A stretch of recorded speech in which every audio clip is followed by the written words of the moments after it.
يلا ما غير تعبش على المايك، شبير حلبي شبير سورية، صفاحة نقل عني الأصلية، وهاي العيون التبنين السوري،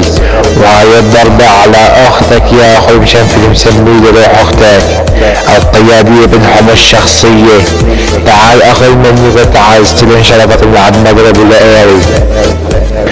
يعني قطعت عملية تعمل يعني اختك بزب النمر وسلاخ بزب الكس اختك تحت الرمل، يعني اختك بزب عبد الجبل، يعني اختك على المستشفى، اختك النايت محرمة قلب الدار،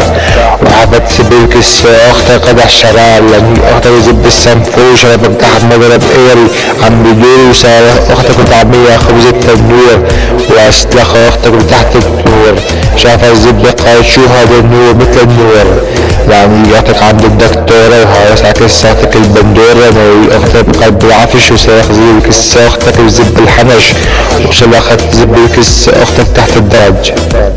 وانا بالمقلب الشرس لاني اختك طعميها رز، واختك بتقل طعم الصلي هز، وانا اجي عشرة اختك وهز وهز. تعال استلمني شرفك اخو المنيوكي، تعال استلمني شرفك على المضرب والعيري، يعني اختك فوق شجرة التين، يعني اختك بزب ياسين وسالخ اختك اسمها ياسمين جيب طارد كس اختك ولا اسمها وطين وسالخ كس اختك بزب على الدين ضرب الزب كس اختك كفرت بالدين، وانا بقلب التنين وجيب على كس اختك اسمها ياسمين، وعلى العيون التنين يعني اختك انا الزعيم سايب كساس خواتك الجحيم، واختك مش الزب قائد بسم الله الرحمن الرحيم، ونيك اختك بزب الرئيس شالخ بزاز اختك تحت المحيص. والله اخو المملوكي سلمني شربك تحت ايري يا اخو المملوكي،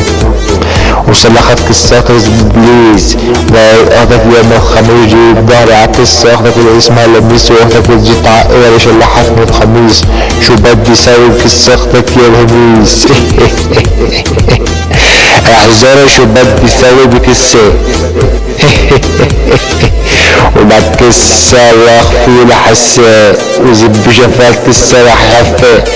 ولك طاح شرفك يا ري شرفك ويري يا اخو منيوك طاح يعني عرضك ويري. يلا استلمني هالكسرة هاي لعند اختك، واهم شي انك لا تنبعص كس اختك انت بدساتك ما بيغبروا على ويري، كمان اخو قحبي استلم هالكسرة عشرفك وبدل الدسات كس اختك على اخر العالم الدسات براسه ويري عطيز اختك.